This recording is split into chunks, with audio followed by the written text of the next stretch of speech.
हे friends, very good morning.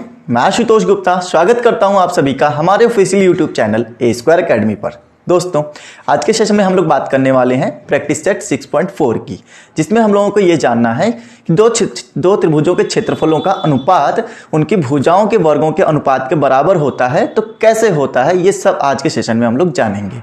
और इससे पहले के सेशन में मैं अगर आपको रिमाइंड करा दूं कि हम लोग क्या क्या सीख कर आ चुके हैं, तो हम लोगों ने 6.3 तक का पूरा सेशन कंप्लीट कर लिया है। और उसमें हम लोगों ने सीखा था कि समरूप और सर्वांगसम त्रिभुज कैसे होते हैं, उनको कैसे प्रूफ किया जाता है। ये सब बातें हम लोगों ने लास्ट के सेशन में सीखी थी। अगर आपने अभी तक ये नहीं जाना है कि समरूप और सर्वांगसम क्या होते हैं, तो पहले उनको जान लें कि सर्वांगसम और समरूप त्रिभुजों में क्या क्या फर्क होता है, उनको कैसे पहचाना जाता है, ताकि आज का सेशन पूरी तरह से समझ में आए। ओके फ्रेंड्स, तो शुरुआत करते हैं आज के सेशन की। दोस्तों, सेशन को स्टार्ट करने से पहले सभी लोग एक बार सेशन को शेयर कर दें, और जितने भी लोग मेरे साथ नए जुड़े हैं चैनल को सब्सक्राइब कर लें, ताकि आपको आने वाला अगला सेशन जो होगा उसका नोटिफिकेशन सब्सक्रिप्शन के थ्रू ही मिलेगा। तो सब्सक्रिप्शन लेना जरूरी है, और जो कि फ्री ऑफ कॉस्ट है। तो आपको सिर्फ एक बटन क्लिक करना होता है, रेड बटन नीचे आपको दिख रहा होगा, उसको क्लिक करके रखें, ताकि आपको आगे के जितने भी सिलेबस का सॉल्यूशन है वो सब मिलता रहे टाइम टू टाइम पर। जैसे जैसे हम लोग अपलोड करते रहेंगे वैसे वैसे आपको नोटिफिकेशन मिलता जाएगा। ओके फ्रेंड्स, चलिए तो शुरुआत करेंगे आज के सेशन की, और बताएंगे आपको कि आज के जो त्रिभुज में है, त्रिभुज के जो क्षेत्रफल हैं उनके अनुपात निकालेंगे, और उनका अनुपात जो होगा आप देखेंगे उनके भुजाओं के रेशियो के ही संबंध में कुछ रिजल्ट निकल कर आएगा। वो कैसे आएगा वो सब हम जानेंगे, ठीक है। कोई और साथ ही साथ आज 6.4 में जो जो क्वेश्चंस हैं वो सॉल्व करने वाले हैं। तो देखते हैं सबसे पहले हम लोग आज की थ्योरी में क्या है हमारे पास। आपको बता दें कि जैसे हमारे पास में कोई दो त्रिभुज हैं, मान लीजिए अभी तक आप लोग दो त्रिभुजों के बीच में समरूप या सर्वांगसम होने की प्रॉपर्टी सिद्ध करते आए हैं दोस्तों, राइट। ये कुछ आपके पास दो त्रिभुज बना के दिए गए हैं। जो चीज बताने वाला हूं बहुत ध्यान से सीखिएगा, क्योंकि पूरी एक्सरसाइज जब 6.4 हम लोग आज के सेशन में सॉल्व करेंगे तो उसमें यही वाला रूल लगने वाला है, इसके अलावा कुछ नहीं है। एकमात्र रूल जो बताने जा रहे हैं यही आपको ध्यान में रखना है, राइट।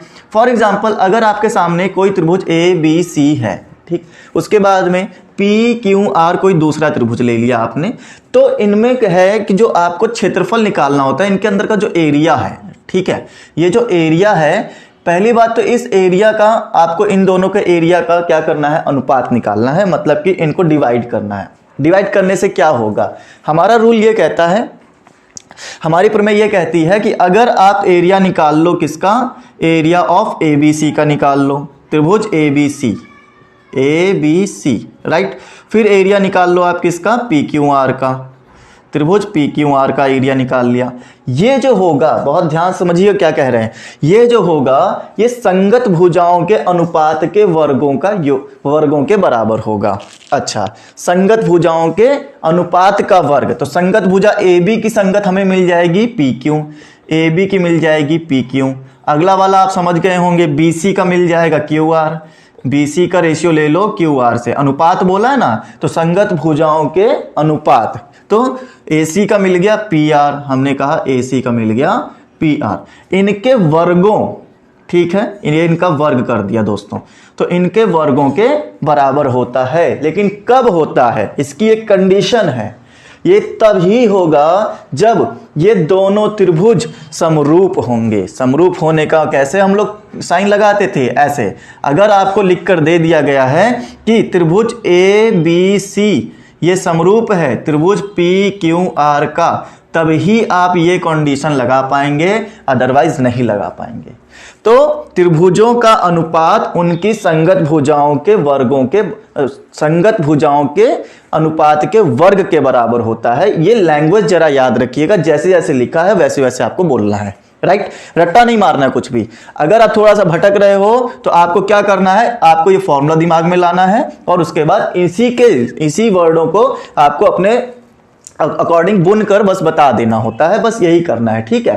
तो ये जो चीज आपके सामने लिखी, ये समझ लिए आज के सेशन की ये क्या है, अमृत है। तो पूरा सेशन इसी पर डिपेंडेंट रहेगा। अब इसको नोट करके रखें और आगे के क्वेश्चंस देखें क्या करना है। इसके अलावा कुछ नहीं है। अगर आप ये सीख गए हैं कि आपको ये जो थ्योरम है, कैसे लगानी है, अगर ये सीख गए तो समझ लीजिए पूरी की पूरी एक्सरसाइज आज की आप सीख गए हैं। चलिए बताएंगे सबसे पहले क्वेश्चन नंबर 1 के साथ कैसे इसको अप्लाई किया जाता है। याद रहे लगाना तभी है जब समरूप होगा, ठीक है। चलिए तो समरूप होना, मैंने कहा ना आपको, अगर समरूप आपको नहीं पता है अभी तक, आप एकदम बीच से आए हैं इस सेशन के अंदर, 6.4 का जो सेशन है उसमें आप बीच से आए हैं, पहले के 6.321 नहीं देखे हैं, तो आप पहले उनको कवर करने की कोशिश करें, तब जाकर आपको ये सेशन फुल 100% समझ में आएगा। अदरवाइज कुछ 80-90% ही आएगा, 10% अगर नहीं आ रहा है तो वो इसका रीजन सिर्फ इतना है कि आप पुराने सेशंस नहीं देख पा रहे हैं, इस वजह से, ठीक है। चलिए इन्होंने हमसे कहा है पहले क्वेश्चन में दोस्तों कि मान लीजिए ABC और DEF जो है समरूप हैं। बहुत अच्छी बात है, यही हमें चाहिए भी था। इनके क्षेत्रफल जो दिए गए, पहले तो मैं आपको एक यो बना लेता हूं, त्रिभुज बना लेता हूं ABC, और साथ ही साथ इन्होंने कहा है एक त्रिभुज और है DEF। त्रिभुज आप चाहे समबाहु बनाए, समकोण बनाए, कैसा भी बनाए, फर्क नहीं पड़ता। इन्होंने ऐसी कोई कंडीशन नहीं दी, त्रिभुज कैसा भी हो सकता है, ठीक है। इस बात पर फोकस करने की जरूरत नहीं कि त्रिभुज कैसा बनाया जाए।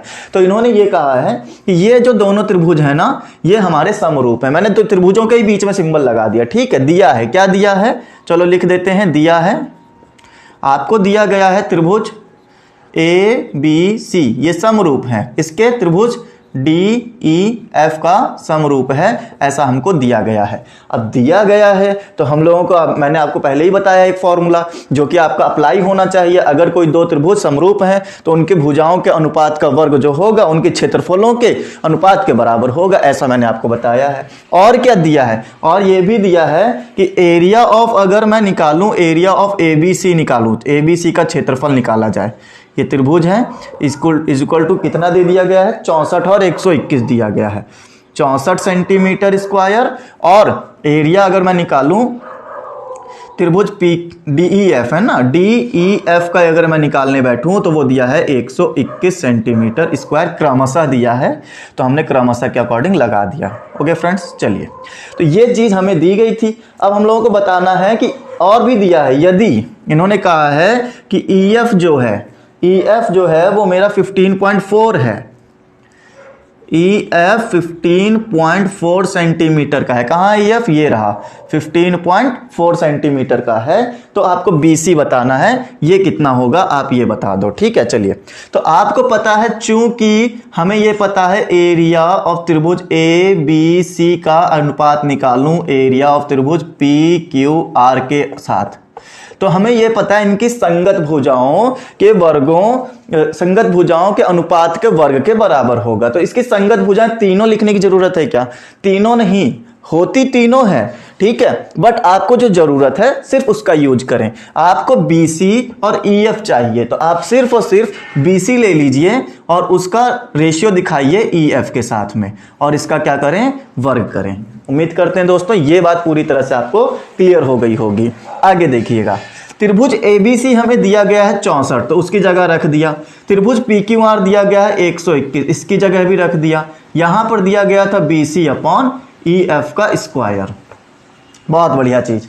आगे देखें, स्क्वायर जो होता है इधर आकर अंडर रूट बनाता है, तो 64 डिवाइड बाय 121, ये हो गया BC अपॉन में EF। ये हो गया, ऊपर 8 का होता है और नीचे होता है 11 का। अगर आपको ना याद हो तो दोस्तों सबसे पहले आपको क्या करना चाहिए, 30 तक स्क्वायर याद कर लेने चाहिए, ताकि आपको इस तरह के क्वेश्चंस को करने में आसानी हो। अगर आपको नहीं याद है तो थोड़ा सा हार्ड हो सकता है, इसलिए पहले 30 तक इसका क्या करें, स्क्वायर याद कर लें। 1 2 3 4 इस तरह से लेकर 30 तक के स्क्वायर याद करके रखें, ताकि आपको क्वेश्चन करने में कुछ भी दिक्कत ना आए। उसके बाद BC और EF भी हमें दिया गया है 15.4 है, तो हमने यहां पर रख दिया 15.4।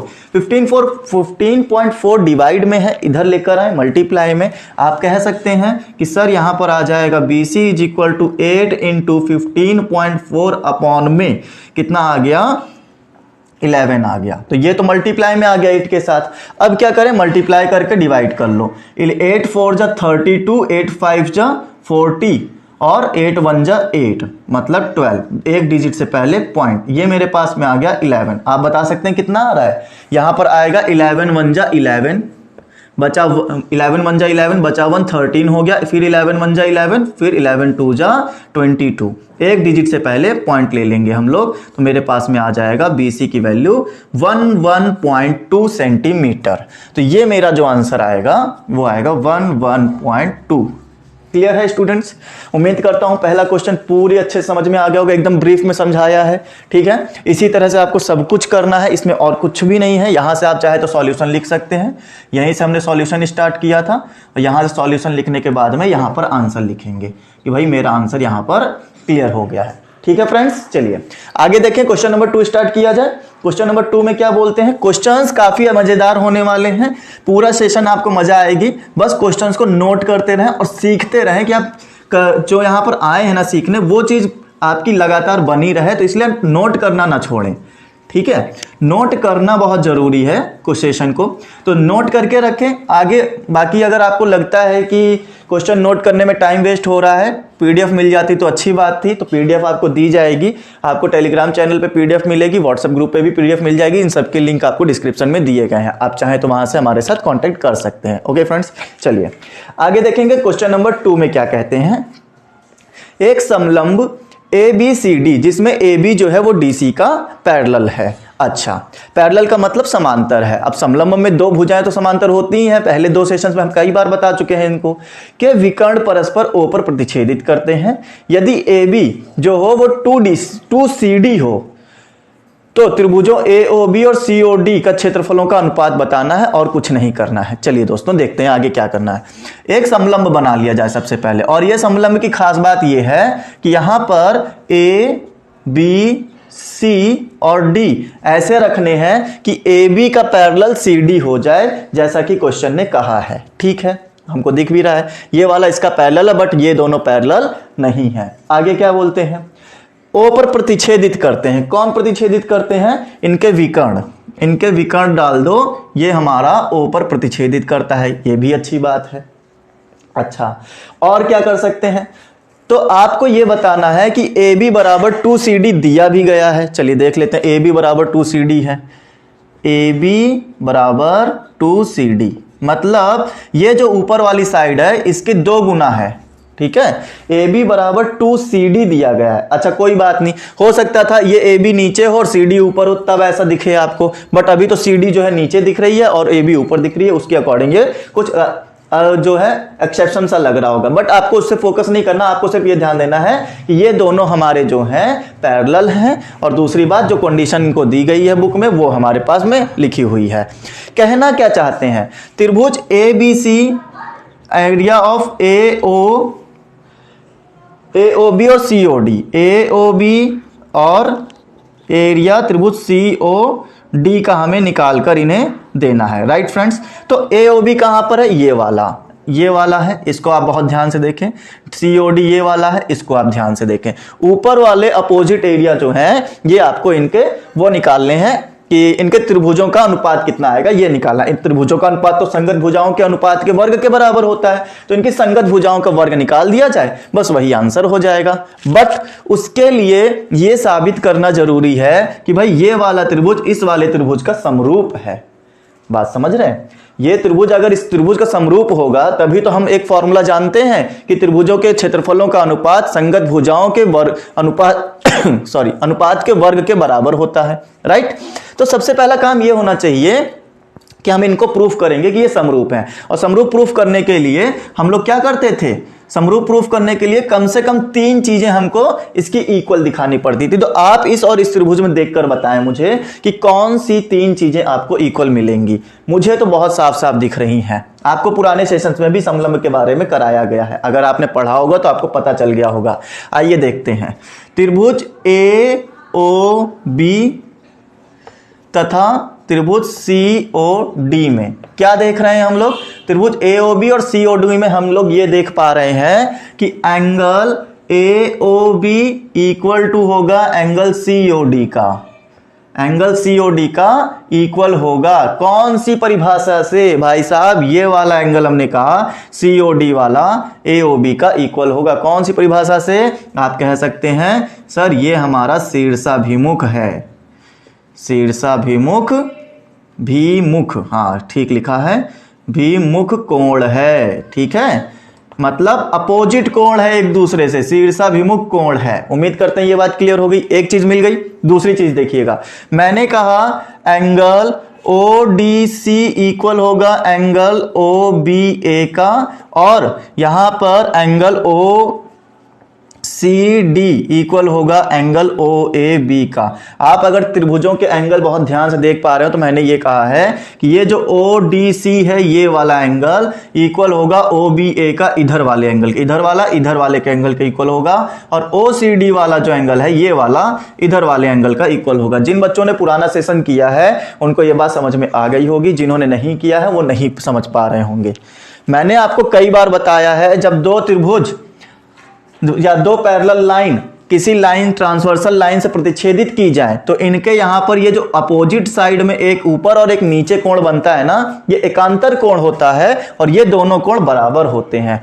क्या आप इस चीज को यहां पर ऐसे फील कर पा रहे हैं? ये दो लाइनें पैरेलल थी, AB और DC वाली, इनको काटने वाली ये लाइन थी, तो एक लाइन इधर बन रही थी एक एंगल और एक एंगल इधर बन रहा था। वही चीज मैंने यहां पर लगाई है, और इसी तरह से चाहे आप इधर काट लें तो आपके ये एंगल और ये एंगल बन जाएगा। देखो फिगर यही वाला फिगर आप यहां पर फील कर पा रहे होंगे। अगर मैं इनको रफ कर दूं, ठीक है, ये मैंने रफ कर दिया, तो आप क्या इस फिगर को देख पा रहे हैं? इसमें बताइए, यही वाला फिगर आपको दिख रहा है? तो ये जो फिगर है हमारा, ये एंगल इस एंगल के बराबर हो गया, ये एंगल इस एंगल के बराबर हो गया। कौन सी परिभाषा से? तो हमने कहा एकांतर कोण से, अल्टरनेट इंटीरियर एंगल, एकांतर कोण।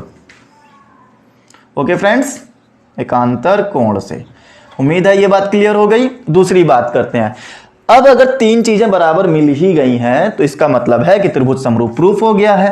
तो त्रिभुज AOB समरूप है त्रिभुज COD का। कौन सी परिभाषा से?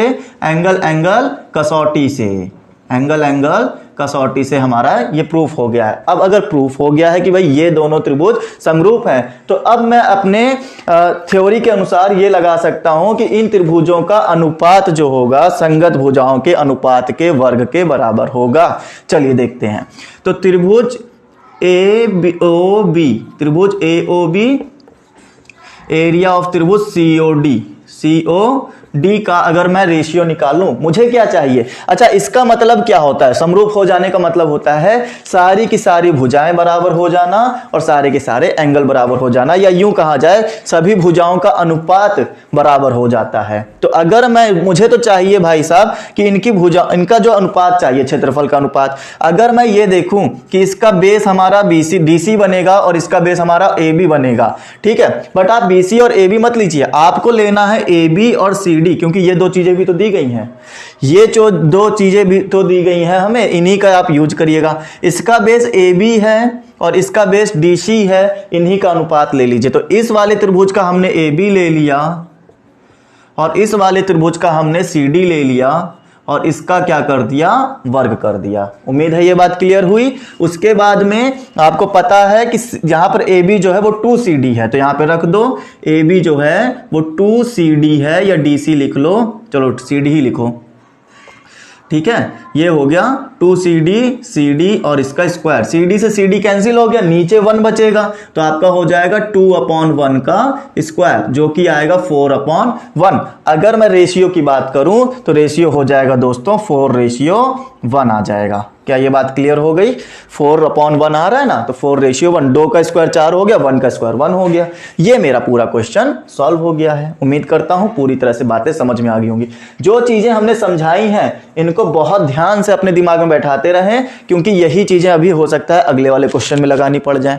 अगर मैंने बोला है लगानी पड़ जाए तो इसका मतलब जरूर लगानी पड़ेंगी, राइट। तो इन चीजों को ध्यान में बैठा के रखें, यही चीजें अभी आगे वाले क्वेश्चंस में आएंगी। चलिए क्वेश्चन नंबर 2 के साथ में स्टार्ट करेंगे अब क्वेश्चन नंबर 3। तो ये बात क्लियर हो गई, इनके त्रिभुजों के क्षेत्रफलों का अनुपात कितना आ रहा है? 4:1 आ रहा है। आइए देखते हैं अगला क्वेश्चन क्या कहता है, उसको समझ लेते हैं।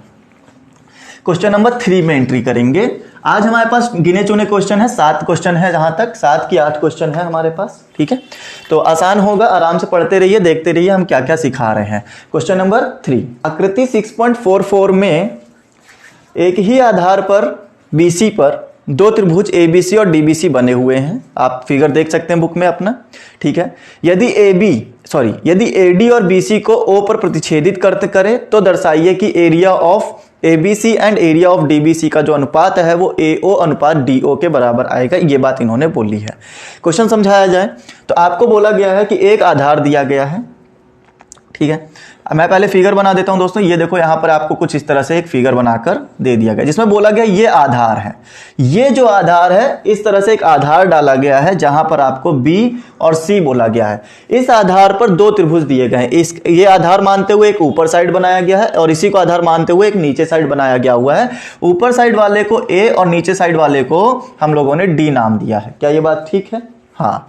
अब इन्होंने कहा है कि यहां पर जो BC है वो AD को प्रतिच्छेदित करती है O पर, तो हमने यहां से एक लाइन डाल दी O वाली। हाँ, ध्यान रहे हमारा मेन त्रिभुज कौन सा है? BCA वाला है। इस वाले से कंफ्यूजन ना पैदा करें, ठीक है। चलिए, तो एक त्रिभुज ये वाला, एक त्रिभुज ये वाला, इन दोनों को मानते हुए हमें यह दर्शाना है कि एरिया अगर आप निकालोगे किसका, ABC का अगर हम लोग एरिया निकालेंगे और किसके साथ में एरिया निकाला जाए, DBC का अगर एरिया निकाला जाए तो यहां पर जो एरिया आना चाहिए वो AO और DO आना चाहिए, इनके अनुपात के बराबर आना चाहिए। Right friends.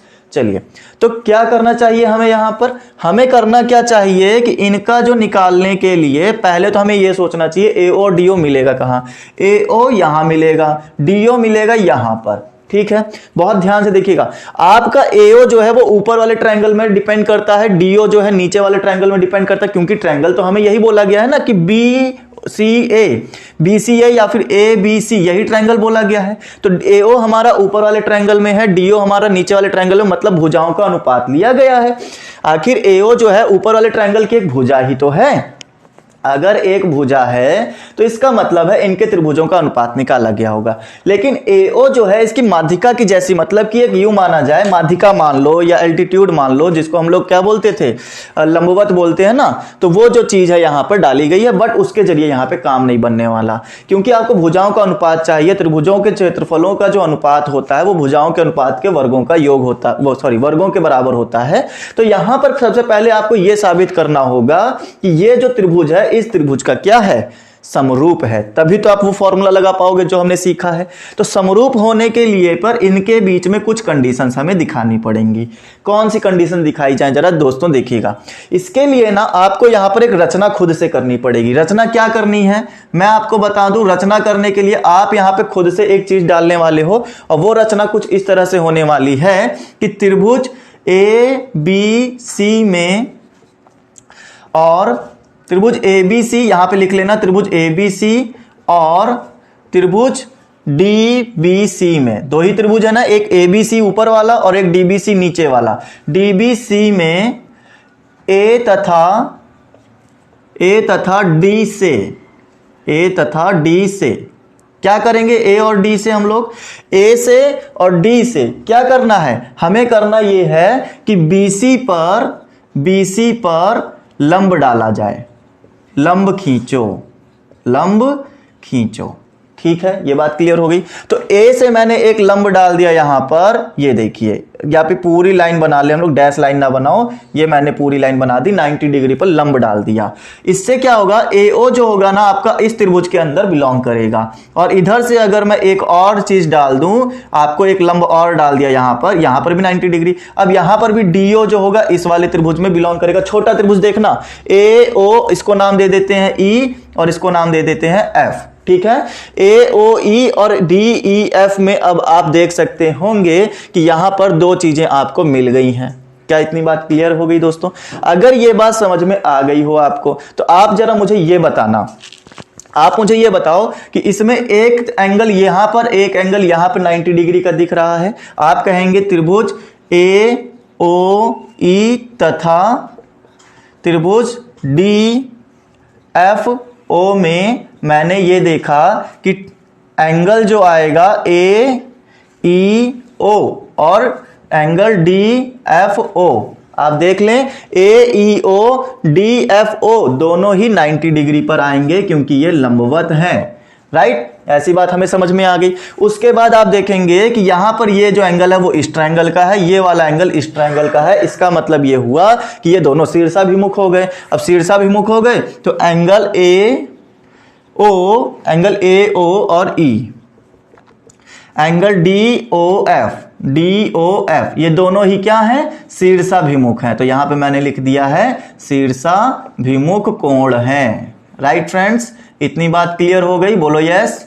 ओके, चलिए ये बात क्लियर हो गई हो। अब तीसरी चीज निकालना बड़ा मुश्किल पड़ जाएगा, ठीक है, तीसरी चीज आप निकाल नहीं पाएंगे, इन्होंने दिया भी कुछ भी नहीं है। तो हम सिर्फ दो ही चीजों से, मैंने आपको पहले भी कई बार बताया है, अगर आपकी तीन चीजें निकल कर आ रही तो बहुत अच्छी बात है, दो चीजों से भी हम लोग इसको समरूप बोल सकते हैं। तो आप यहां बोल देंगे त्रिभुज ए ओ ई या फिर ए ई ओ, ये समरूप है त्रिभुज ए डी ओ एफ का। ए ई ओ डी एफ ओ का समरूप हो गया ये त्रिभुज कौन सी परिभाषा से, कौन सी कसौटी से, डबल ए की कसौटी से, एंगल कसौटी से मेरा ये प्रूफ हो गया। राइट फ्रेंड्स, इतनी बात क्लियर हो गई, उम्मीद करता हूं ये बात समझ में आ गई। अगर ये समरूप हो गया तो क्या मैं ऐसा बोल सकता हूं कि अब इनकी जो संगत भुजाएं का अनुपात होगा वो बराबर होगा। आखिर हमने ये क्या सीखा है कि अगर कोई दो त्रिभुज हमारे समरूप हो जाएं तो उनकी संगत भुजाओं का अनुपात क्या होता है, बराबर होता है। अब आप यहां पे संगत भुजाएं लगाएं जरा। इसका लंब AE था, बहुत बढ़िया, और इसका लंब क्या था, DF था, हमने ये लगा दिया। फिर यहां पर इसका जो AO होगा वो इसके DO के अनुपात के बराबर हो जाएगा, और फिर बचा हुआ EO जो होगा और इसके FO के बराबर हो, FO के अनुपात के बराबर हो जाएगा। ये बात हमें यहां पर समझ में आती है। उम्मीद करता हूं दोस्तों ये बात पूरी तरह से आपको क्लियर हो गई होगी कि AE अपॉन DF हो गया। मैंने सिर्फ इन दो त्रिभुजों के बीच लगाया, ये पूरे वाले त्रिभुज में नहीं लगाया, ठीक है, बात को समझना। ये करने से क्या होगा जरा इसके बारे में समझा जाए। ये करने से क्या होगा, अब मैं यहां पर आपको दिखाऊंगा कि ये करने से क्या होगा। यहां पर हमें प्रूफ करना है कि AO अपॉन DO लाना है हमको, ठीक है। अच्छा, आप जरा इन त्रिभुजों को बहुत ध्यान से देखें। आपको क्या लगता है कि AE जो है वो DF और AO और DO का अनुपात के बराबर आ गया। यहां AO DO आ गया, यही चीज तो हमें लानी थी यहां पर, AO और DO। अब बस आपको ABC का और DBC का अनुपात हमको रखना पड़ेगा, बाकी सब काम हमारा यहां पर हो जाएगा अपने आप। देखते जाइएगा हम क्या बताने वाले हैं, ठीक है। मुझे अंदाजा तो लग रहा है कि हम लोग इन क्वेश्चंस को जो है उस फॉर्मूले में रखेंगे, बट यहाँ पे कुछ बनता हुआ नजर तो नहीं आ रहा है। अब नजर नहीं आ रहा मतलब मेरा कहने का ये है कि अगर मान लीजिए मैंने इसका फॉर्मूला रखा, त्रिभुज ABC और DBC का अनुपात रखा, तो वहां पे क्या होगा, AB अपॉन में CD रखना पड़ेगा, क्योंकि हमें इन दोनों त्रिभुजों को बताना है ना। लेकिन हमारे पास में तो आया ये त्रिभुज है ना, इन दोनों त्रिभुजों का समरूप आया है, इन दोनों त्रिभुजों का समरूप आया है। अब इन दोनों त्रिभुजों का समरूप कैसे रखा जाए, आखिर ये बताओ।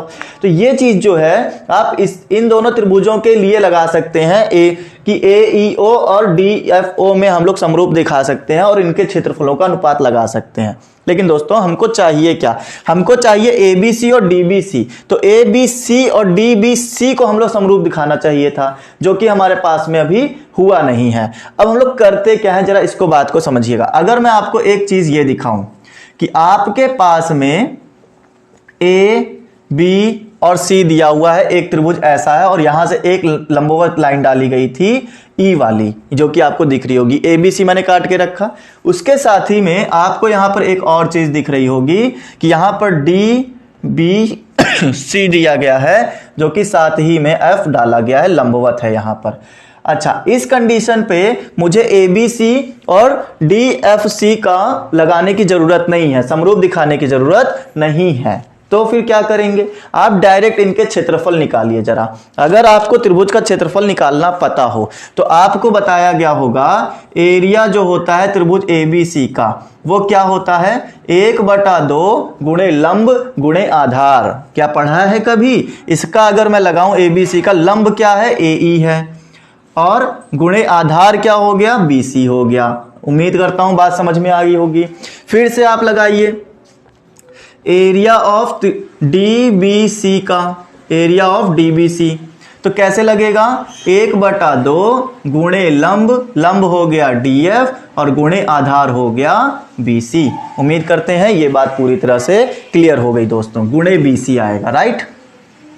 ओके, अब क्या कर सकते हैं, आपको चाहिए इन दोनों त्रिभुजों का अनुपात। तो समीकरण 1 और समीकरण 2 को कर दो डिवाइड।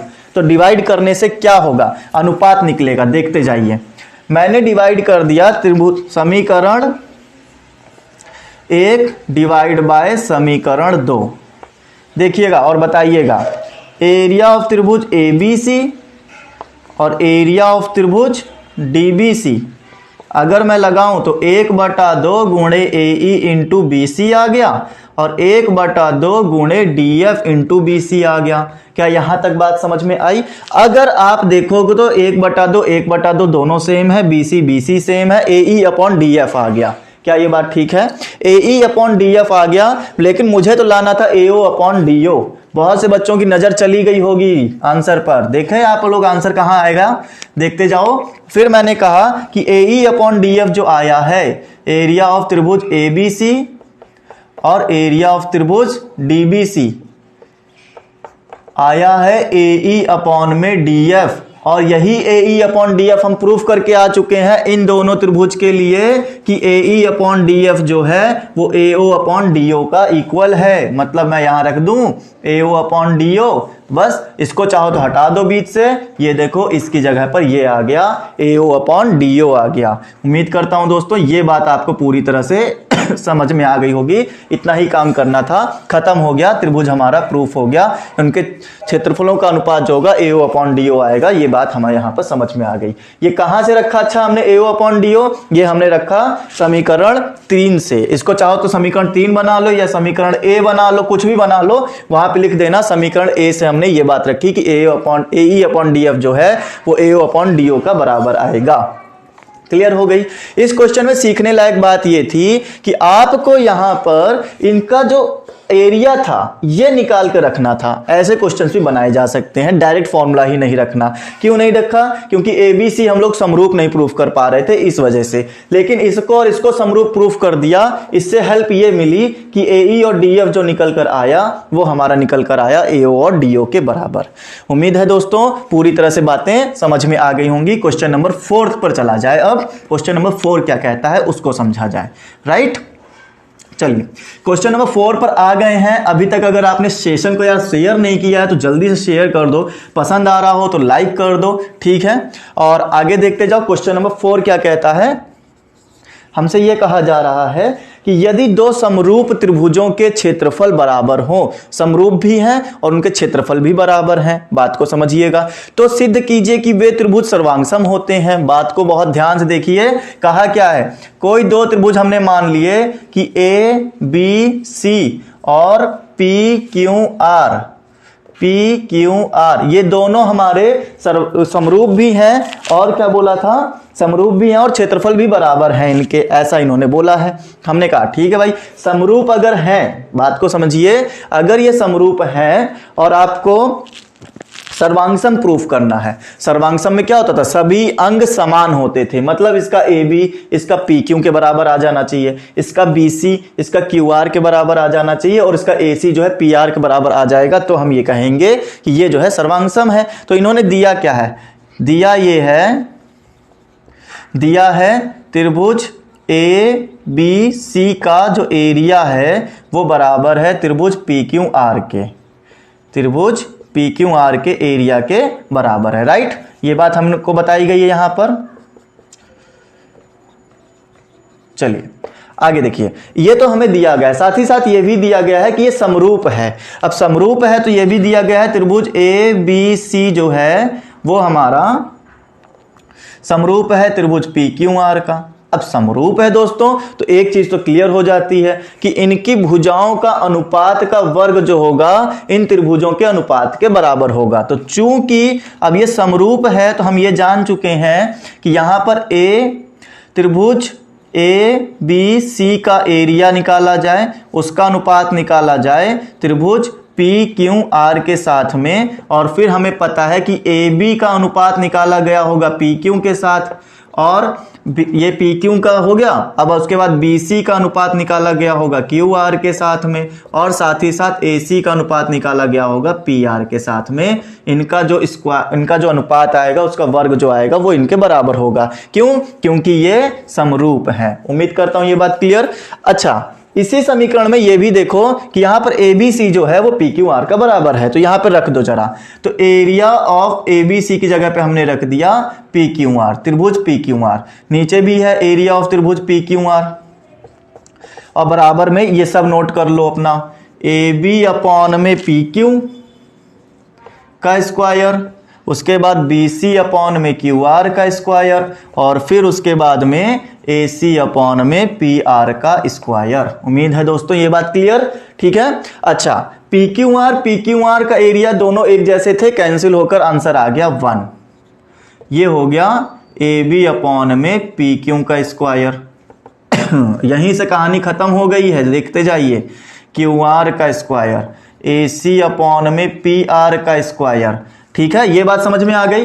अब अतः इस पार्ट को लेकर देखो जरा, AB अपॉन में PQ का स्क्वायर। अच्छा, मैं यहां पे क्या इसका स्क्वायर ले सकता था? 1 का स्क्वायर 1 ही तो होता है, तो चाहे 1 रख लो चाहे उसका स्क्वायर रख लो, एक ही बात आएगी। तो यहां पर आ गया 1 का स्क्वायर। अच्छा, स्क्वायर स्क्वायर से हट गया तो AB अपॉन में आ जाएगा PQ उधर 1 में मल्टीप्लाई हो जाएगा तो आ जाएगा AB इक्वल टू PQ। क्या बात समझ में आ गई? AB जो है PQ के बराबर निकल आया। इसी तरह से कहा था BC जो है QR के आगे निकल आना चाहिए। तो अब इस वाले और इस वाले पार्ट को ले लो। फिर पुनः हमने कहा BC अपॉन में QR का जो स्क्वायर होगा वो 1 का स्क्वायर होगा, स्क्वायर स्क्वायर हट जाएगा, यहां 1 बचेगा, QR इधर 1 में मल्टीप्लाई हो जाएगा तो आ जाएगा BC is equal to QR। और इसी तरह से सिमिलरली लिख लो,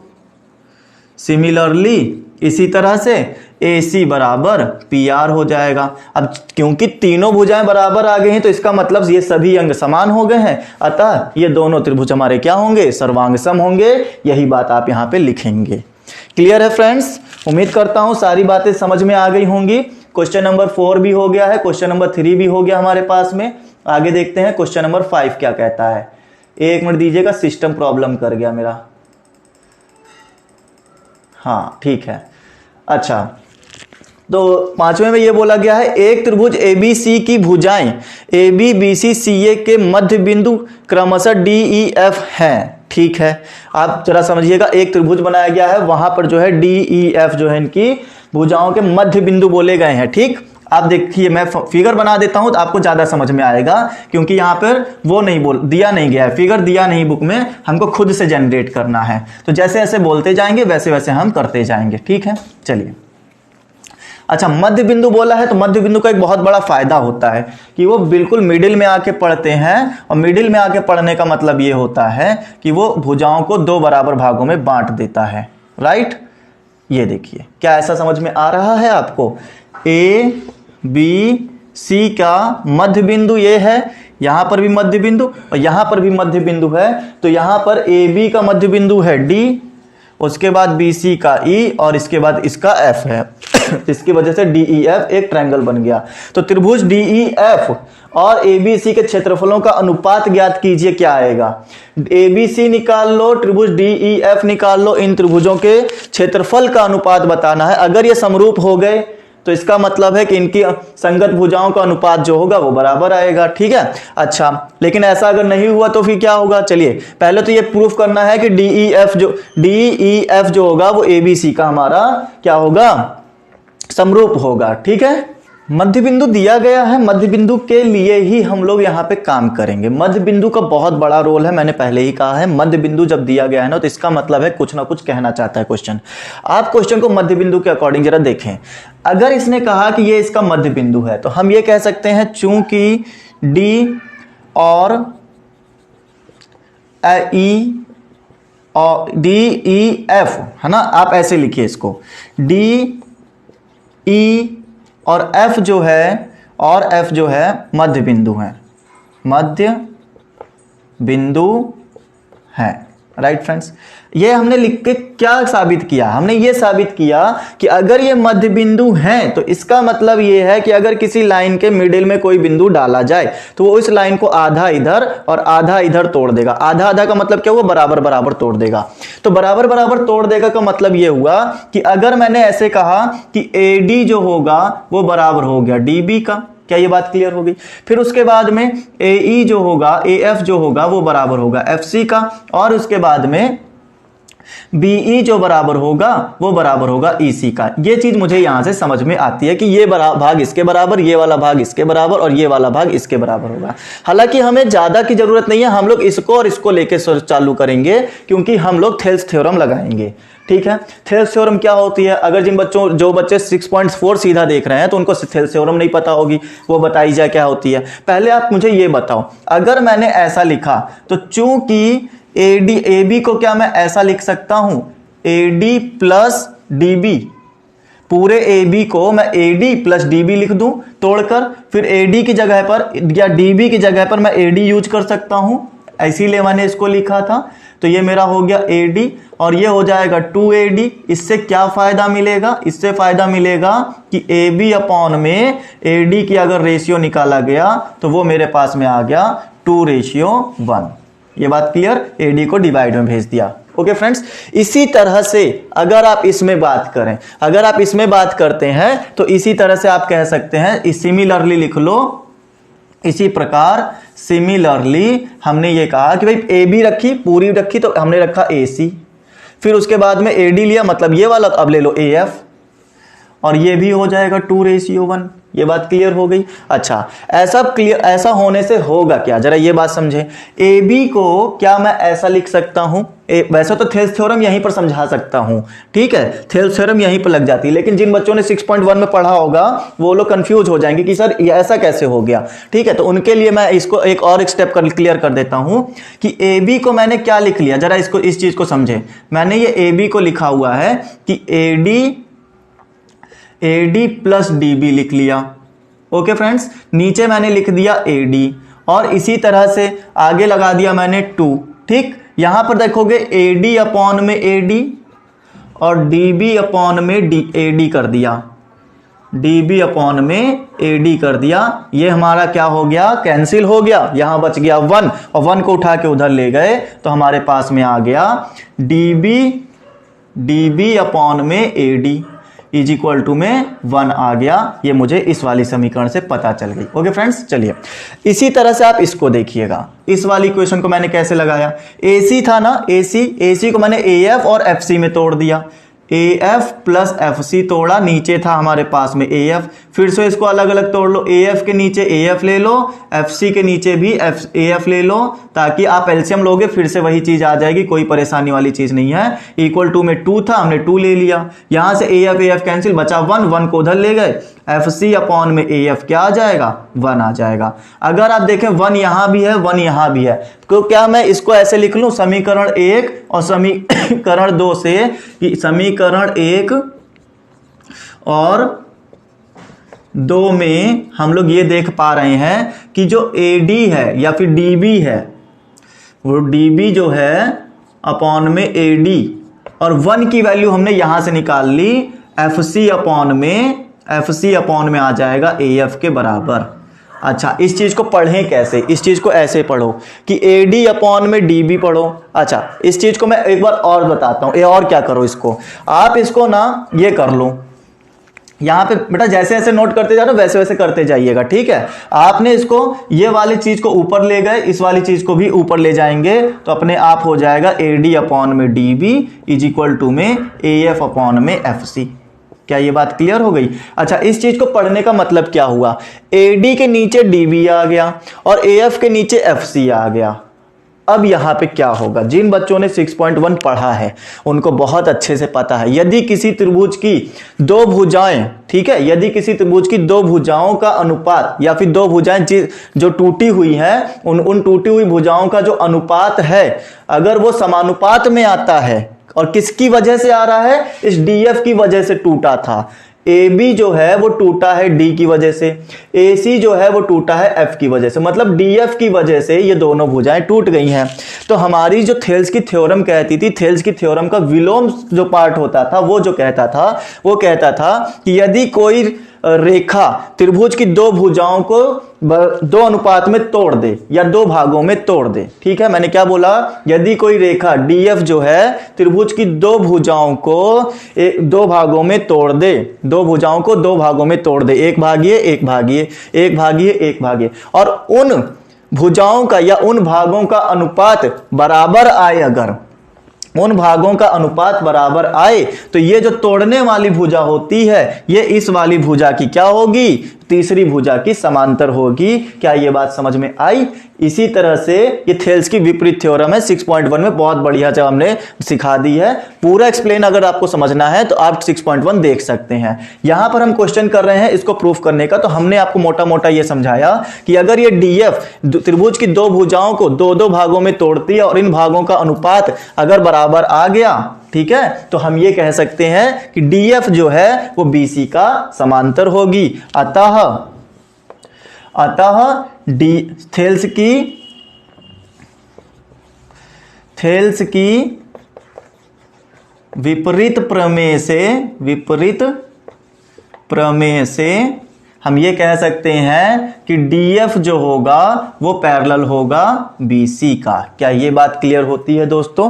ये करना क्यों जरूरी रहा, ये पैरेलल दिखाना क्यों जरूरी था? ये पैरेलल दिखाना इसलिए जरूरी था ताकि आप इसको और एबीसी और डीईएफ को वो समरूप दिखा सकें। अब इसको समरूप कैसे दिखाया जाए, आइए दिखाते हैं। आप इस बात से सहमत करते हैं कि नहीं कि दो रेखाएं अगर समांतर हैं एक दूसरे के, ठीक है, अभी देखो इस बात से आप सहमत हो जाएंगे जो मैं समझाने जा रहा हूं।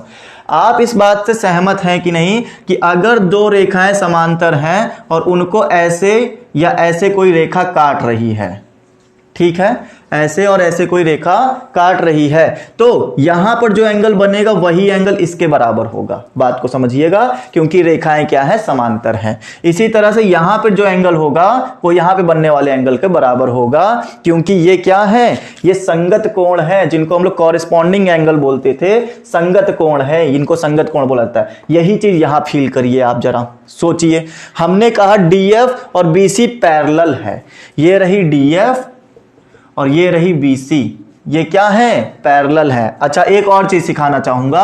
पहले तो आप लोग एबीसी अपने पास काट के रख लें और साथ ही साथ एक डीईएफ काट के रख लें, जिसमें ई जो है ऊपर चला जाएगा घूमकर और डी जो है और एफ के साथ में नीचे आ जाएगा। ये मैंने डीईएफ को घुमा कर रख दिया है यहां पर, ठीक है। अच्छा, मैं यहां ये समझा रहा था कि ये जो दो रेखाएं समांतर हैं, इनको काटने वाली जो रेखा है AB और AC, वो यहां पर बनने वाले एंगल के बराबर होगा। आप इस वाली भुजा को थोड़ी देर के लिए भूल जाओ दोस्तों, ये वाली भुजा सोचो है ही नहीं। आप इन दोनों रेखाओं को देखें तो क्या आप ये नहीं कह सकते कि सर यहां पे बनने वाला एंगल यहां पे बनने वाले एंगल के बराबर होगा?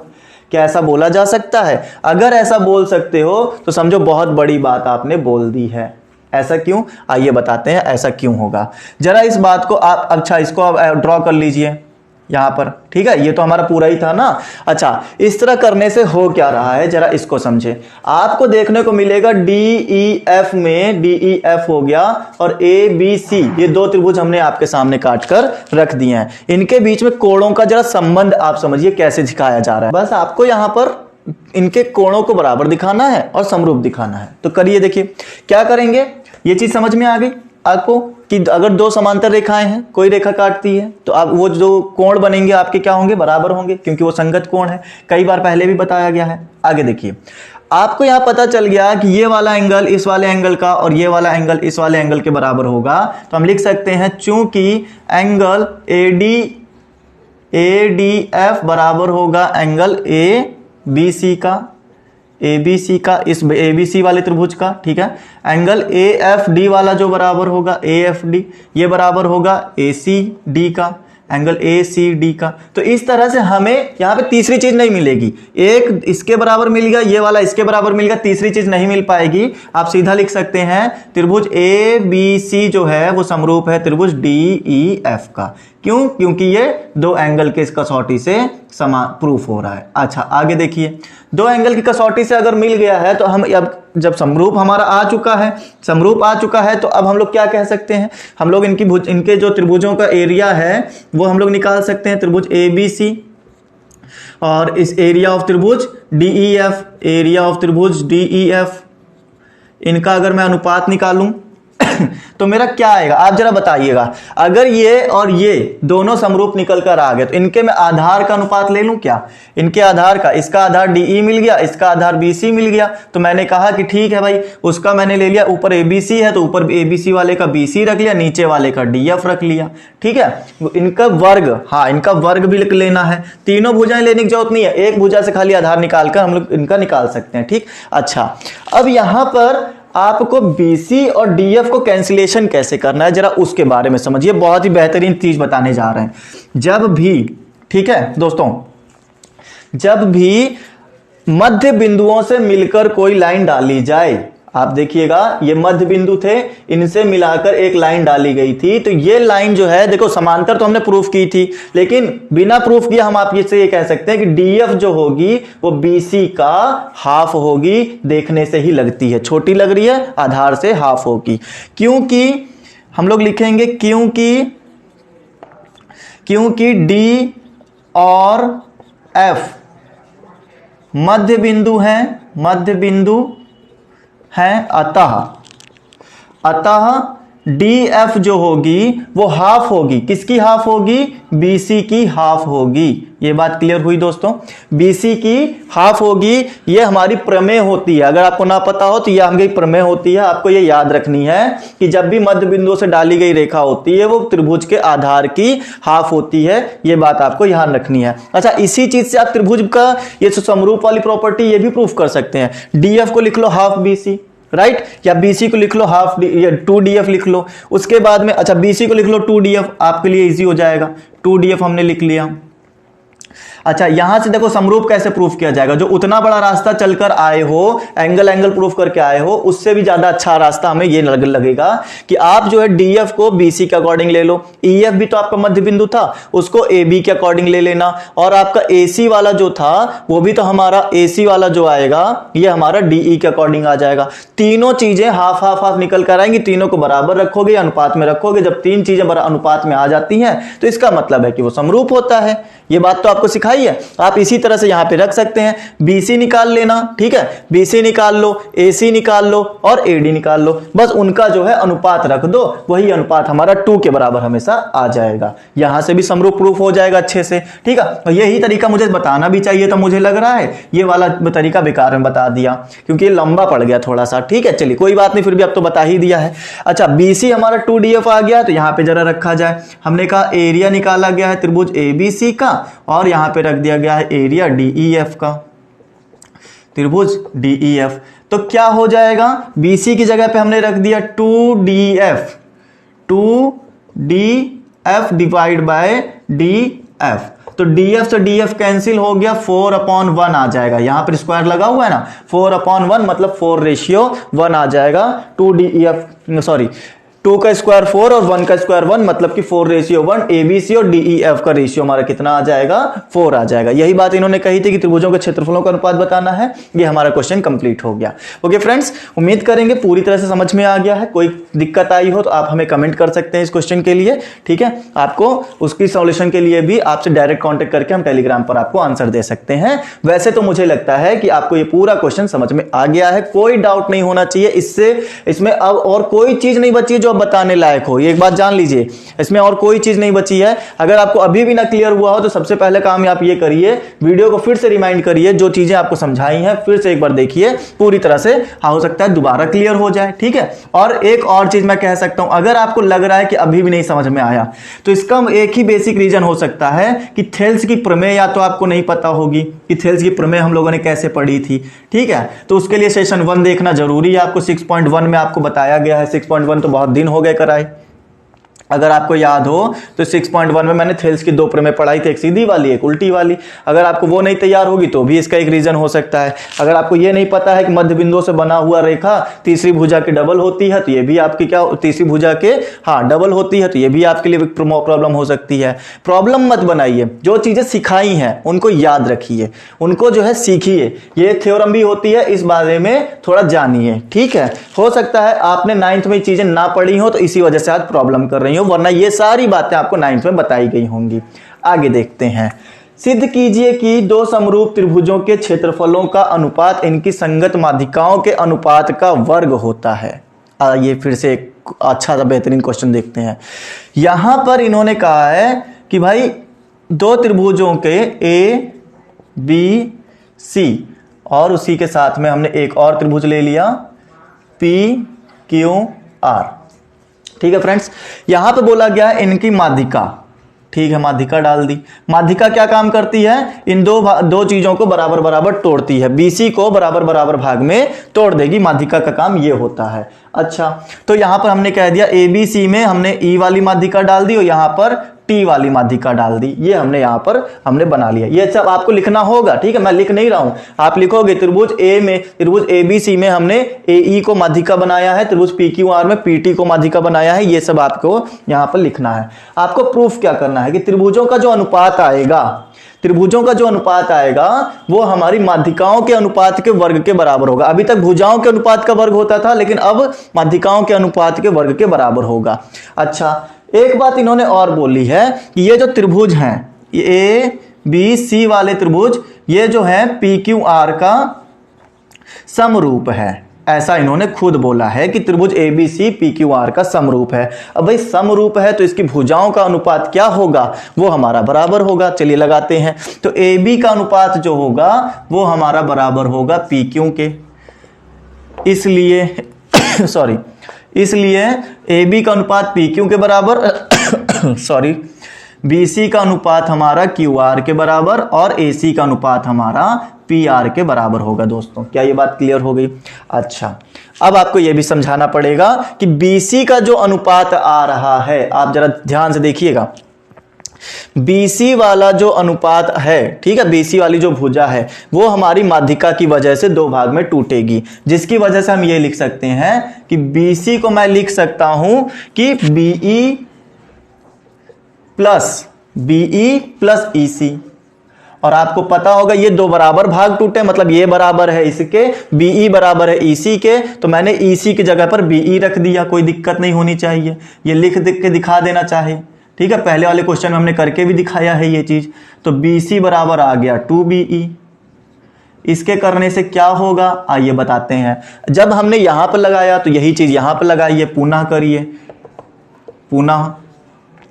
इसी तरह से QR जो होगा वो हमारा 2QT के बराबर हो जाएगा। ठीक है, अच्छा, पुनः हमने ये कर लिया। अच्छा, इसके करने से क्या हुआ? अब जरा यहां पे देखो, इस वाली चीज में देखो, समीकरण 1 में हमने क्या देखा? AB अपॉन में PQ था, बहुत बढ़िया। उसके बाद में BC की जगह पर हमने रख दिया 2BE। अभी देखिएगा त्रिभुज बदल कैसे गया है, एक जादू दिखेगा आपको। ऐसा क्यों हो रहा है? हमने ये क्वेश्चन 3 बार लगा, आज ये तीसरी बार मैं क्वेश्चन लगा रहा हूं आपके सामने, क्योंकि ये क्वेश्चन ना आपकी किताब में तीसरी बार ये अभी आया है। पुराने सेशंस को अगर देखा जाए तो ये तीसरी बार क्वेश्चन आया है आज, जो कि मेरी प्रैक्टिस हो रही है तीसरी बार में। ठीक है, अगर आप समझ रहे हैं क्वेश्चन को तो समझ आपको याद आया होगा, हाँ इस तरह का क्वेश्चन हमने माध्यिका वाला पहले भी लगाया है 2 बार। ओके फ्रेंड्स, चलिए। अच्छा, तो यहां पे मैंने क्या देखा? मैंने ये देखा कि AB अपॉन PQ कहां निकला? ये वाला इसके साथ निकला। अच्छा, पहले तो लिख लो भाई, ठीक है, पहले लिख लो AB upon PQ, BE upon में QR और AC अपॉन में PR। क्या समझ में आता है? देखिएगा, AC अपॉन में PR आ रहा है। अच्छा, समझ में मुझे ये आ रहा है कि भाई यहां पर BE आ गया, ओके, AE आ गया हमारे पास में, AE नहीं आया है ना, AE नहीं आया है। अच्छा, तो पहले तो देख लें आया क्या क्या है। AB के नीचे PQ आ गया, बहुत बढ़िया। फिर AE, उसके बाद में मेरे पास ये BE आ गई है, BE के नीचे हमारी आ गई है QR। QR कहां से आ जाएगी? गलत रख दिया है क्या? QR की जगह पर मुझे रखना चाहिए था 2QT। ठीक है, तो ये BE जो है वो QT के बराबर आ गया है। अब ये जो AC आ रहा है ना, ये AC के नीचे में आ रहा है PR, जो कि नहीं आना चाहिए था। हमारा आना चाहिए था AE आना चाहिए था। अब ये AE और PT को कैसे रिप्लेस किया जाए दोस्तों, ये चीज सोचने वाली है, राइट।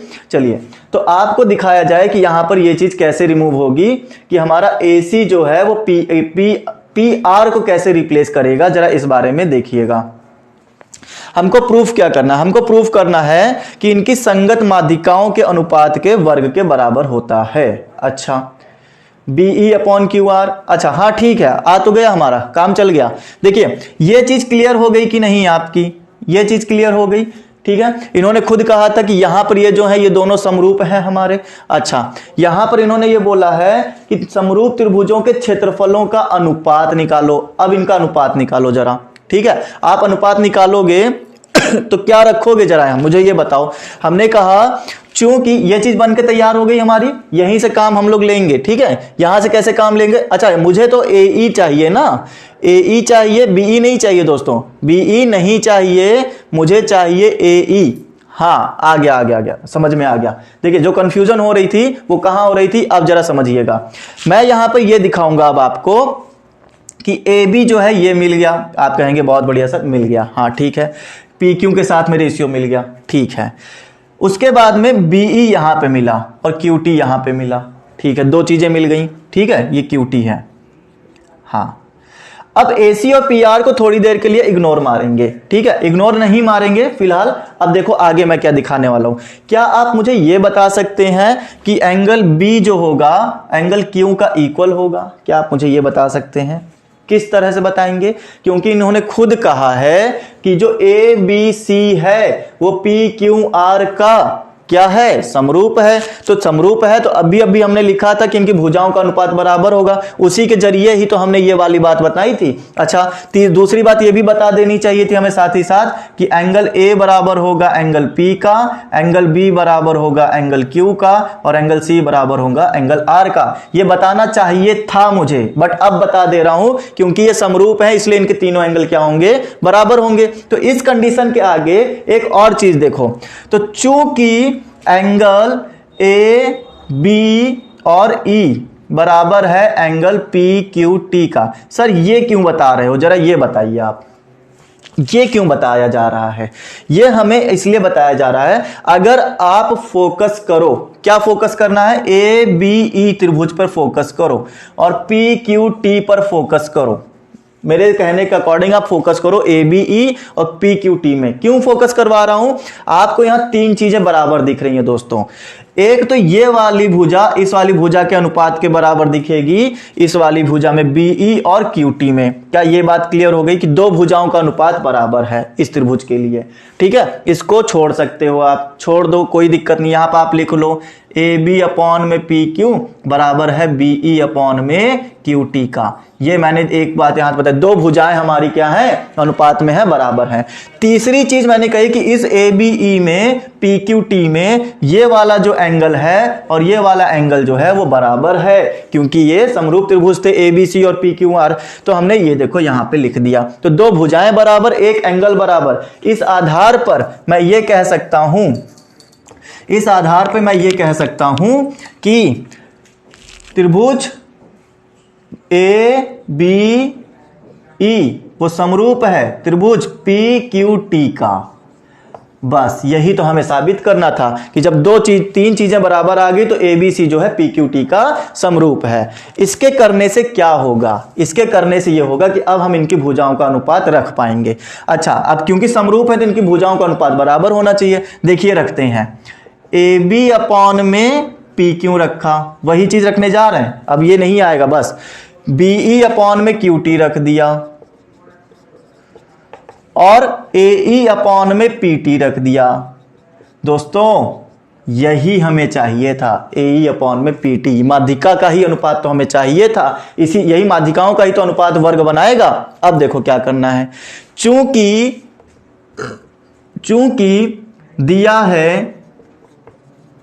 दिया है त्रिभुज ABC बराबर है, त्रिभुज ABC समरूप है त्रिभुज PQR का। ये हमें खुद दिया है इन्होंने। अब दिया है तो हम क्या ये रख सकते हैं, त्रिभुज ABC का एरिया त्रिभुज PQR के एरिया के, ठीक है, ABC का एरिया PQR का एरिया मेरा बराबर होगा AB अपॉन में PQ के अनुपात के स्क्वायर के बराबर, क्योंकि ये समरूप है तो इनकी भुजाओं का अनुपात का वर्ग बराबर होगा। अब क्योंकि हमें पता है कि AB अपॉन PQ जो है वो AE अपॉन PT के बराबर है, तो हमने यहां रख दिया AE अपॉन PT का वर्ग। देखो आ गया, ये चीज यहां उतार देना। तो त्रिभुज ABC और PQR के क्षेत्रफलों का अनुपात, समझ गए, माध्यिकाओं के अनुपात के वर्ग के बराबर है। ये माध्यिका ही तो थी, ए और पीटी। खत्म हो गया, खत्म हो गया। समझ में आ गया हो तो बोलो ठीक है सर, यहां तक बात खत्म हो गई है। मैंने समझाने पे बहुत अच्छे तरीके से फोकस किया है दोस्तों। कोशिश ये रही है कि पूरी तरह से सवाल समझ में आया हो, ठीक है। अगर अभी भी कोई डाउट लगता है, एक बार वीडियो को फिर से रिमाइंड करिए, फिर से सीखिए। देखिए मैं ऐसा इसलिए बोल रहा हूं क्योंकि ये क्वेश्चन सॉल्यूशन वाले नहीं है, प्रूफ वाले हैं। प्रूफ वाले क्वेश्चन बच्चों को हमेशा परेशान कर देते हैं, बच्चों को समझ में ही नहीं आता है एंगल, भुजा। जबकि ये क्वेश्चन आप पहली बार नहीं लगा रहे हैं, ये क्वेश्चन तीसरी बार लगा रहे हैं दोस्तों। अगर आपको पता हो तो ये इस तरह का क्वेश्चन तीसरी बार आप आज कर रहे हो, ये कोई पहली बार नहीं कर रहे हो। अगर आप ध्यान से करे होंगे तो आपको पता चल गया होगा कि ये क्वेश्चन आज तीसरी बार किया गया, ठीक है। तो एक दो बार नहीं, आप पहली बात तो एक्सरसाइज में तीसरी बार आया है। अगर आप हर क्वेश्चन दो दो बार लगा रहे होंगे तो ये तीसरी बार आया क्वेश्चन छठी बार आपका प्रैक्टिस हो जाएगा। और किसी चीज की 6 बार अगर प्रैक्टिस कर लो तो ऐसा तो हो ही नहीं सकता कि आए ना, राइट। तो उम्मीद करूंगा ये कि आपको पूरी तरह समझ में आ गया। अभी भी कहीं पर कोई कमी लगती है तो आप वीडियो को रिमाइंड करके फिर से देख सकते हैं। चलिए आगे बढ़ेंगे क्वेश्चन नंबर 7 पर। 7 क्वेश्चन भी एक मजेदार क्वेश्चन है, ठीक है। आपको काफी कुछ सिखा कर जाएगा, नई नई चीजें जानने को मिलेंगी। तो करना कैसे है, आप क्वेश्चन को एक बार रीड करें, आप थोड़ा सा दिमाग लगाएं, वीडियो को पॉज कर लें, उसके बाद दिमाग लगाएं, फिर उसके बाद अगर नहीं कर पा रहे हैं तो हमारे पास आइए, हम जरूर सिखाएंगे आपको। देखिए क्वेश्चन नंबर 7 एक बेहतरीन क्वेश्चन है, मजा आ जाएगी करके। सिद्ध कीजिए कि एक वर्ग की किसी भुजा पर बनाए गए समबाहु त्रिभुज का क्षेत्रफल, ठीक है, किसी वर्ग की भुजा पर बनाया गया है ये समबाहु त्रिभुज का क्षेत्रफल, उसी वर्ग के विकर्ण पर बनाए गए समबाहु त्रिभुज के क्षेत्रफल का आधा होता है, ये आपको बताना है। पहले क्वेश्चन को बहुत ध्यान से समझे। एक वर्ग है, इस वर्ग पर एक भुजा पर त्रिभुज बनाया गया है और त्रिभुज जो है वो समबाहु है, मतलब ये भुजा और ये भुजा बराबर होगी, ठीक है। क्योंकि अब वर्ग है तो वर्ग की सारी भुजाएं क्या होती हैं, बराबर होती हैं। तो मतलब ये भुजा और ये भुजा भी क्या होगी, बराबर होगी। तो ये समबाहु के 4 भुजाएं बराबर हैं। अब क्योंकि ये समबाहु है, ठीक है, वर्ग है तो 4 भुजाएं बराबर, ये समबाहु है तो ये जितनी ये भुजा होगी उतनी भुजा ये भी होंगी, क्योंकि तीनों भुजाएं बराबर होती हैं। साथ ही साथ ये भी कहता है कि इसके विकर्ण पर बनाया गया त्रिभुज, ये हमने एक ये बना लिया और इसके विकर्ण पर हमने एक ऐसे त्रिभुज बना लिया। क्या बात एकदम सही समझ में आ रही दोस्तों? ये त्रिभुज आप देख रहे होंगे, ये भी हमारा क्या है, समबाहु है, ये भी हमारा समबाहु है। अच्छा, खास बात क्या है, ए बी सी डी ई और एफ, ये हमने इनको नाम दे दिया कि ऐसा ऐसा नाम है। साबित क्या करना है, साबित ये करना है, सिद्ध ये करना है कि आपको सिद्ध कीजिए कि एक वर्ग के किसी भुजा पर बनाए गए त्रिभुज का क्षेत्रफल, मतलब इसका क्षेत्रफल, उसी वर्ग के विकर्ण पर बनाए गए समबाहु त्रिभुज के क्षेत्रफल का आधा होता है। तो मतलब इसका जो क्षेत्रफल आना चाहिए, एरिया ऑफ BCE का, त्रिभुज BCE का, ये आधा होना चाहिए किसका, विकर्ण पर बने त्रिभुज के क्षेत्रफल का, एरिया ऑफ AFC का, एरिया ऑफ त्रिभुज AFC का।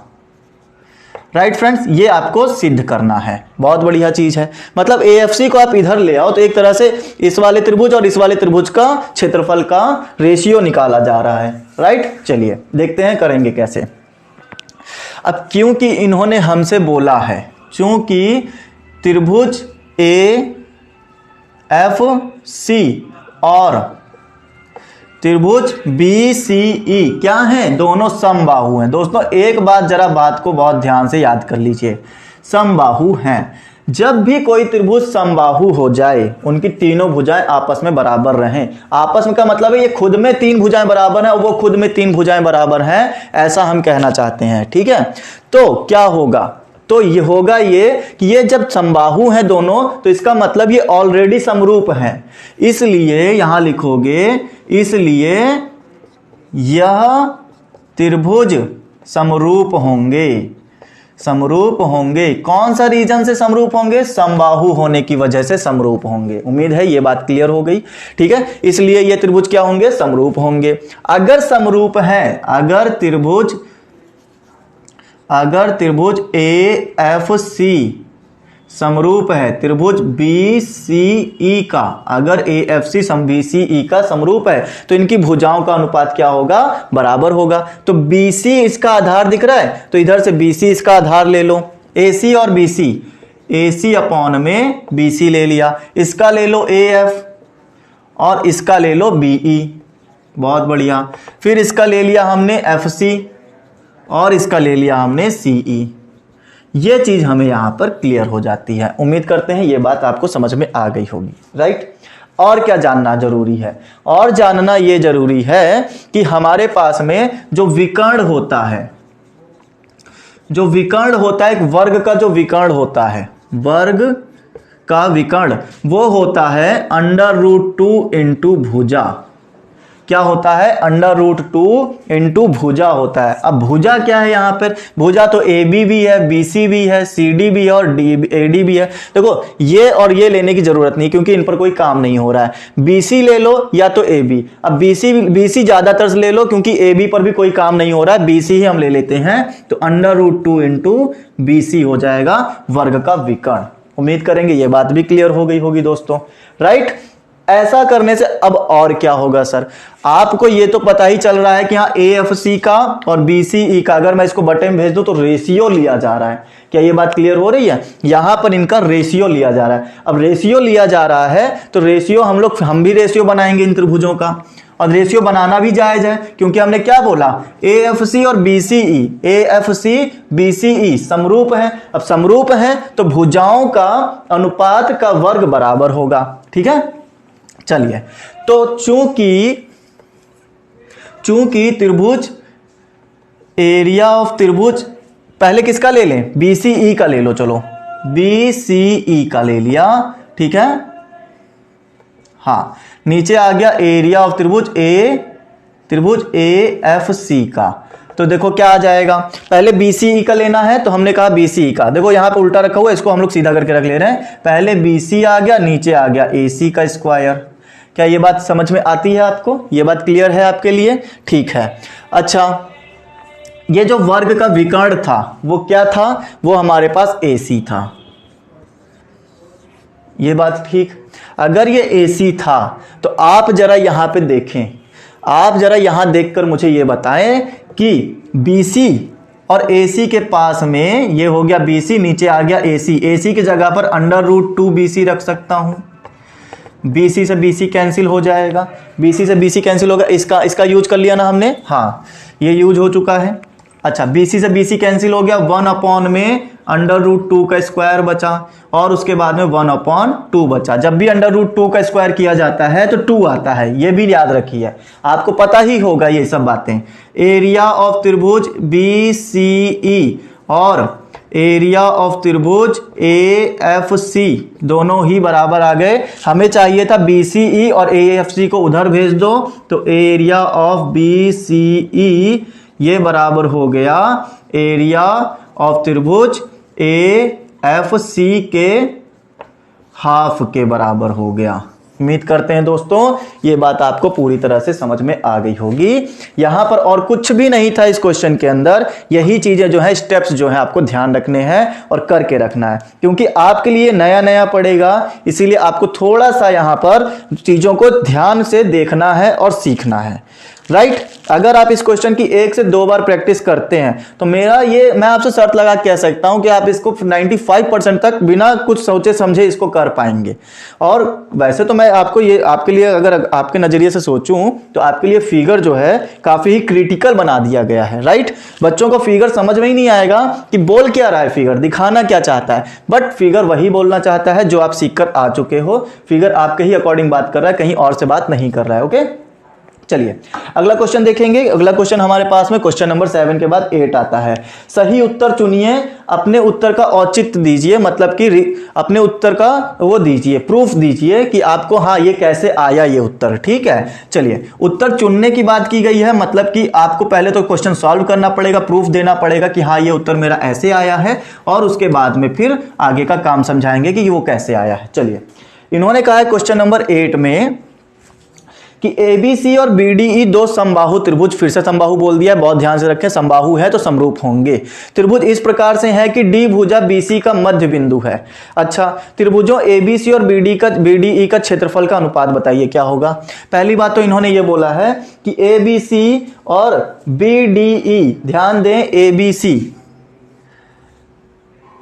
ए बी सी, और उसके साथ ही साथ ये भी बोलते हैं कि बी डी ई, अच्छा बी पर ही एक है और बी से डी और डी से ई तक गया हुआ है। अच्छा देखिए एक बात यहां पे ये जानने वाली है कि बी पर ही है वो बिंदु, ए बी सी है और बी से ही एक त्रिभुज और बनाया जा रहा है जिसको बी डी ई बोला जा रहा है, राइट। अच्छा उसके बाद ये भी बोला है डी जो है, डी भुजा का मध्य बिंदु है, डी बीसी का मध्य बिंदु है, बीसी का मध्य बिंदु कौन है, डी है, ठीक है। बी डी, अब ई कहां पर लिया जाए कि त्रिभुज बन जाए, मैंने कहा ई यहां ले लो, ये देखो दिख रहा है आपको बी डी ई। अब जो ए बी सी है इसका समबाहु है ये दोनों। एक बात ये भी याद रहे कि ये बी ई डी जो बना हुआ है ए बी सी का समबाहु है। अच्छा त्रिभुजों ए बी सी और बी डी ई का क्षेत्रफल हमको बताना है। देखिए दोस्तों बहुत ही ज्यादा इजी क्वेश्चन बना दिया है, हमको बार बार बोला जा रहा है डी जो है वो बी सी का क्या है, मध्य बिंदु है। आपको एक बात तो ये भी समझ में आ गई होगी कि दो त्रिभुज हैं, ए है बी है सी है, एक त्रिभुज और है बी है डी है और ई है, ये दोनों ही समरूप बताए गए हैं, पहले ही समरूप क्यों बताए नहीं गए हैं, इन्होंने कहा समबाहु है, तो हम लिखेंगे चूंकि त्रिभुज जो है त्रिभुज समबाहु हैं, त्रिभुज समबाहु हैं अतः समरूप होंगे। आप पूरा डिटेल में लिखिएगा इसको, अतः समरूप होंगे, ठीक है। यह बात हमें समझ में आ गई। फिर उसके बाद अगर समरूप होंगे तो हमें यह भी पता है कि इनकी भुजाओं का जो अनुपात होगा वो बराबर होगा, ठीक है। इसकी भुजाओं का अनुपात निकाल लो, तो इसकी भुजा हो गई ए बी, उसकी भी भुजा हो गई ई बी, ई और बी हो गया, ठीक है, इक्वल हो जाएगा। इसकी भुजा हो गई बी सी और उसकी भुजा भी हो गई बी सी, नहीं बी डी आएगा दोस्तों यहां पर, हाँ ठीक है, इसकी भुजा हो गई बी डी। अच्छा इसकी भुजा हो जाएगी ए सी और उसकी भुजा हो गई ई डी। ये इनके समरूप होने की वजह से आया है, ये त्रिभुज और ये बड़ा वाला त्रिभुज। हमें चाहिए क्या, इनके त्रिभुजों का अनुपात चाहिए, क्षेत्रफलों का अनुपात चाहिए। और साथ ही साथ आप ये भी कह सकते हैं कि ये जो BD है ना ये इसके मध्य पर है, मतलब मध्य पर है, तो इसका मतलब ये होगा कि अगर मैं BC को ओपन करूं, BC को ओपन करूंगा तो ये मेरे पास में आ जाएगा 2BD। ये चीज मैं कई बार पहले भी करा के आ चुका हूं। BD प्लस DC करेंगे, DC जो है BD के बराबर है, तो DC की जगह BD रख देना, BD प्लस BD क्या हो जाएगा, 2BD हो जाएगा। और 2 को जो है यहां लेकर आएंगे तो हमारे पास कुछ ना कुछ चीज बनेगी, या ना लेकर आओ BC की ही वैल्यू रखो। अब चूंकि ये दोनों क्या है, समरूप है, समरूप है तो इनकी त्रिभुजों का एरिया हम लगा सकते हैं। त्रिभुज ABC और एरिया ऑफ त्रिभुज EDB, ठीक है। अच्छा ये क्या होगा, इनकी भुजाओं के अनुपात का वर्ग के बराबर होगा। तो हमें सारी भुजाएं नहीं लेनी है, हमको BC और BD वाली खाली ले लो, ये वाली ले लो खाली, BC अपॉन BD हो जाएगा। इस वाले की BC ले लो और इस वाले की BD ले लो। सारी चीजें कई बार करके आ चुके हो, कुछ नया नहीं। BC की जगह पे 2BD रख सकते हैं, BD हो गया, BD कैंसिल हो गया, आपके पास बच गया 2/1 का स्क्वायर, मतलब 4/1, मतलब 4:1 आएगा इसका आंसर। तो आपका जो ऑप्शन नंबर होगा डी नहीं, ऑप्शन नंबर सी आपका सही हो जाएगा। ओके फ्रेंड्स, चलिए अगला देखेंगे। दो समरूप त्रिभुजों की भुजाओं का अनुपात 4:9 है, तो क्षेत्रफलों का अनुपात बताइए भाई, इसमें क्या दिक्कत है। 16:81 वैसे ही आंसर आ रहा है भाई, भुजाओं के अनुपात दिया गया है। भुजाओं और त्रिभुजों का क्षेत्रफल क्या होता है, त्रिभुजों का क्षेत्रफल जो होता है भुजाओं के अनुपात के वर्ग के बराबर होता है। तो ये जो भुजाओं का अनुपात दिया है, इन अनुपात का वर्ग कर दो, 4 का वर्ग 16 और 9 का वर्ग 81, आपका आंसर आ जाएगा 16 और 81 आंसर हो गया। उम्मीद करता हूं 9th क्वेश्चन कराने की जरूरत नहीं पड़ेगी, ये क्वेश्चन हम मिटाएंगे नहीं, यहीं पर ऐसे लगा रहेगा, क्योंकि 9th में कराने वाला नहीं, ये आपके लिए छोड़ दिया है। राइट फ्रेंड्स, अगर आप 9th वाला नहीं कर पा रहे हैं तो यकीन मानिए आपको ये वीडियो फिर से देखने की जरूरत है। आप अभी तक वो चीज नहीं सीख पाए हैं जो आपको एक चीज सिखाई जा रही है। राइट, जब तक आप वो चीज नहीं सीख पाएंगे तब तक ये क्वेश्चंस आपको हार्ड ही लगेंगे, और वो चीज तभी आएगी जब प्रैक्टिस एंड मोर प्रैक्टिस आप करेंगे, तभी आपसे हो पाएगा। ओके फ्रेंड्स, तो उम्मीद मेरी आपसे ये रहेगी कि जो चीज मैंने आपको सिखाने की कोशिश की है, आप उसको अपनी मेहनत से पूरी तरह से उसको 2 से 3 बार लगाएंगे और सीख कर आएंगे। ओके, तो क्वेश्चन नंबर 9 आपके लिए मैंने होमवर्क दे दिया है। आज के लिए हम लोग इतना ही रखेंगे। हमारी प्रश्नावली जो थी प्रैक्टिस सेट 6.4 कंप्लीट हो चुकी है। आज पूरे सेशन में हम लोगों ने 6.4 पढ़ा है। अगर आपको सेशन पसंद आया हो तो सेशन को शेयर जरूर करिएगा और पसंद आया हो तो लाइक जरूर करिएगा। जितने भी बच्चे मेरे साथ आज नए जुड़े थे, चैनल को सब्सक्राइब करके रखें दोस्तों। आपकी एनसीईआरटी यूपी मैथ का सॉल्यूशन इस समय कराया जा रहा है, आपको रेगुलर इस समय इसका सॉल्यूशन मिलता रहेगा। बाकी सब्जेक्ट्स के सॉल्यूशंस आपको लगातार उसमें कंटिन्यू हम लोग डालते रहेंगे। जैसे जैसे हमारे पास टाइम मिलता रहेगा हम उनके वीडियो बनाते रहेंगे और आपको सॉल्यूशन प्रोवाइड कराते रहेंगे। आप अपने सजेशन में हमें यह बता सकते हैं कि आपको किस सब्जेक्ट के सॉल्यूशंस की नीड है, हम उसके ऊपर भी काम करेंगे। ओके फ्रेंड्स, और ज्यादा जानकारी के लिए आप हमसे टेलीग्राम पे कांटेक्ट कर सकते हैं। टेलीग्राम का लिंक आपको डिस्क्रिप्शन में दे दिया गया है। बाकी किसी भी सोशल मीडिया पर अगर आप अटैच हैं तो वहां पर हमें शेयर करें और हमारे साथ कांटेक्ट भी कर सकते हैं। डिस्क्रिप्शन में आपको लिंक दे दिया गया है, चाहे इंस्टाग्राम हो, व्हाट्सएप हो या फिर टेलीग्राम हो। बाकी सभी सोशल मीडिया पर हम अवेलेबल हैं, आप हमें कहीं भी कांटेक्ट कर सकते हैं। तो आज के लिए इतना ही रखा जाए दोस्तों। सभी लोग अपने घरों में स्वस्थ रहें, मस्त रहें, तंदुरुस्त रहें। Bye all of you, take care, stay home and stay safe.